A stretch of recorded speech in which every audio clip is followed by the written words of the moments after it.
ನಮಸ್ಕಾರ ರೈತ ಬಂದವರೇ, ನಾನು ಮಲ್ಲಿಕಾರ್ಜುನ್ ಚೆನ್ನಪ್ಪಗೆಲ್ಲ ಜೀವರಿಗಿಂದ. ಇವತ್ತಿನ ದಿವಸ ನಮ್ಮಲ್ಲಿ ಸುಮಾರು 4 ವರ್ಷದಿಂದ ಬರ್ತಕ್ಕಂಥ ಅನಿಲ್ ರಾಂಪುರ್ ಸರ್ ಬಂದಿದ್ದಾರೆ. ಅವ್ರ ಜೊತೆ ಸ್ವಲ್ಪ ಮಾತಾಡೋಣ. ಯಾಕಂದ್ರೆ ಇಲ್ಲಿ ಬೀಜೋಪಚಾರ ಮಾಡಿ ಬಿತ್ತಿರ್ತಕ್ಕಂಥ ಕೆಲವು ಬೆಳೆಗಳನ್ನು ನೋಡಕ್ಕೆ ಬಂದಿದ್ದಾರೆ ಅವರು. ಅವ್ರ ಜೊತೆಗೆ ಇಲ್ಲಿ ನಮ್ಮ ಗೌಡ್ರೊಬ್ಬರು ಬಂದಿದ್ದಾರೆ. ಇವರಿಗೆ ಸ್ವಲ್ಪ ತೋರಿಸ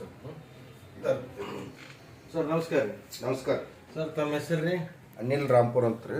ಅನಿಲ್ ರಾಂಪುರ್ ಜೀವರ್ಗಿ ಸರ್. ಜೀವರ್ಗಿ.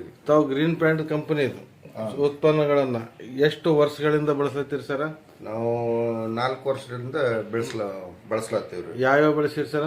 ನಾವು ಎಷ್ಟಿ ಒಂದು ತೊಗೊಳ್ತೀವ್ರಿ. ಎಷ್ಟು ಬಳಸತ್ತೀರಿ? ಬೀಜೋಪಚಾರ ಇದೊಂದು ಬಳಸ್ತೀವಿ. ಇದು ಚಲೋ ಬಂದದ. ತನಕರ ಭೂಮಿ ಪವರ್ 2 ವರ್ಷ ಹಾಕಿವಿ. ಭೂಮಿ ಪವರ್ 2 ವರ್ಷದಿಂದ ಬಳಸ್ತೀವಿ. ಸರ್, ಈಗ ಇವು ತೊಗರಿ ಮತ್ತು ಹತ್ತಿ ಬೆಳೆಗಳದು ಪರೀಕ್ಷಾರ್ಥವಾಗಿ ನಾವು ಇಲ್ಲಿ ಮಾಡಿದ್ದೀವಿ. ಇವೆರಡು ನೋಡಿದ್ರೆ ತಮಗೆ ಏನು ಅನಿಸ್ತದೆ ಸರ್? ಯಾವುದು ಸರಿಯಾಗಿ ಕಾಣ್ಲತ್ತದ? ಇಲ್ಲ, ನನಗೆ ಇವೆರಡು ಸರಿಯಾಗಿಲ್ಲ. ಇವೆರಡು ಸರಿಯಾಗಿ ಕಾಣ್ಲತ್ತಾವ. ಯಾವುದು ಬೀಜೋಪಚಾರ ಮಾಡಿದ್ದೀವಿ ಅದು ಇದು ಬೀಜೋಪಚಾರ ಮಾಡಿದ್ದು ಇದು ಚಲೋ ಕಾಣ್ಲತ್ತವ. ಮತ್ತೆ ಇದು ಚಲೋ ಕಾಣ್ಲತ್ತವ. ಏನು ವ್ಯತ್ಯಾಸ ಕಾಣ್ಲತ್ತದ ಸರ್? ವ್ಯತ್ಯಾಸ ಇದು ಎಲ್ಲ ಸಮತಳವಾಗಿ ಬೆಳೆದದು. ಓಕೆ, ಇದು ಆಯ್ತು, ಇದು ಆಯ್ತು. ಬೆಳವಣಿಗೆನೂ ಸರಿ ಅದ. ಬೆಳವಣಿಗೆ ಸರಿಯಾಗದ. ಹೈಟ್ ನಾವು ಬಂದದ, ಇದ್ರದ್ದು ಹೈಟ್ ಬಂದದ. ಆದ್ರೆ ಇದಕ್ಕೆ ವ್ಯತ್ಯಾಸ ಅಂತಂದ್ರೆ ಇವು ಒಂದು ಏರುಪೇರು ಮ್ಯಾಗ ತೆಳಗ ಸಣ್ಣ ದುಡ್ಡು ಮತ್ತನಕರ ಅದ್ರಷ್ಟು ಹೈಟ್ನೂ ಇಲ್ಲ.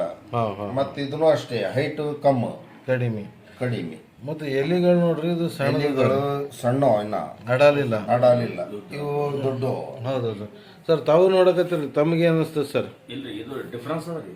ಬರಾಗದಲ್ರಿ? ಎರಡು ಸೇಮ್ ಅವ್ರಿ, ಅದು ಎರಡು ಸೇಮ್ ಅವ್ರಿ. ಅದು ಹೈಟ್ ಕಮ್ಮಿ ಅದ, ಇದು ಹೈಟ್ ಹೆಚ್ಚಿಗೆ ಅದ. ಆಮೇಲೆ ಇದು ಸ್ವಲ್ಪ ಶೈನಿಂಗ್ ಅದ. ಶೈನಿಂಗ್ ಅದ, ಲಕ್ಷಣ ಅದ. ಇದು ಹೌದು. ಅದು ಲಕ್ಷಣ ಇಲ್ರಿ.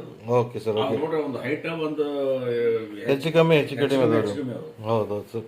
ಅಂದ್ರೆ ತಮ್ಮ ಅಭಿಪ್ರಾಯ ಏನಂತ ಸರ್? ಬೀಜೋಪಚಾರ ಮಾಡಿ ಬಿತ್ತಬೇಕಂತ ನಮ್ಮ ಅಭಿಪ್ರಾಯ ಚಲೋ ಅದಂತೆ. 4 ವರ್ಷ ಆಯ್ತು. 4 ವರ್ಷ ಬೀಜೋಪಚಾರ ಮಾಡಿ ನಾವು ಬಿತ್ತೀವಿ. ಸರ್. ಇನ್ನ ಗೊಬ್ಬರ 2 ವರ್ಷ ಬಿಟ್ಟಿವಿ. 2 ವರ್ಷ ಈಗ 2 ವರ್ಷ ಚಾಲೂ ಮಾಡಿವಿ. ಚಲೋ ಹೊಂಟತ್ತು. ಚಲೋ ಬರುತ್ತೆ. ಧನ್ಯವಾದಗಳು ಸರ್. ನಮ್ಮ ಉದ್ದೇಶನೇ ಅದೇ ಅದ. ಗ್ರೀನ್ ಪ್ಯಾಂಟ್ ಕಂಪ್ನಿದು ಸಾವಯವ ಬೆಳೆಸಬೇಕು, ಸಮಾಜಕ್ಕೆ ವಿಷಮುಕ್ತ ಅನ್ನ ಹೋಗ್ಬೇಕನ್ನೋದು ನಮ್ಮ ಉದ್ದೇಶ ಅದ ಸರ್. ಅದಕ್ಕೆ ತಾವು ಕೈ ಜೋಡಿಸಿದ್ದಕ್ಕೆ ತಮ್ಮ ಕಂಪನಿ ಹೃತ್ಪೂರ್ವಕ ಅಭಿನಂದನೆಗಳನ್ನು ತಿಳಿಸ್ತೇವೆ ಸರ್. ನಮಸ್ಕಾರ ಸರ್.